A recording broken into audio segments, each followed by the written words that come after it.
මේ සාමාන්‍යයෙන් ප්‍රෙග්නන්ට් වුණාට පස්සේ ඇඹුල් කන්න හිතෙනවා. ඉතින් අපේ තාත්තා සැරෙන් සැරේට එක එක જાති අච්චාරු හදා දෙවනවා. හරි දැන් හොද එව්වා තාත්තා අඹ අච්චාරුවක්. මෙච්චර කාලෙකට අපේ ගෙදර හිටියා මේ බලු තඩි.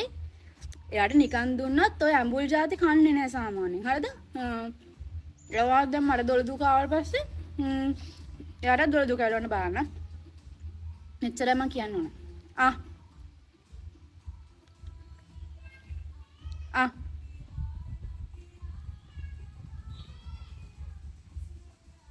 අච්චාරු කනවද?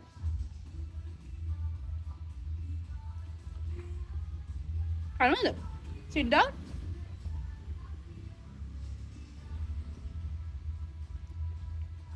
මොන බලන්න. eat. eat. කොහමද කන හැට රස කර කර. ඕගොල්ලෝ ගෙදර ඇත්තේ එහෙමද? මම කන જાතිය අහනවා. මම දොඩම් කෑවොත් දොඩම් කන දැන් නැවතුණා දැක්කනේ. මම දන්න තව කාලයක් දෙනවයි කියලා. එතකොට මේ ඕගොල්ලෝ ගෙදරත් මේ වගේ බඩජාරියෙක් ඉන්නවද? කමෙන්ට් එකක් දාගෙන යන්න.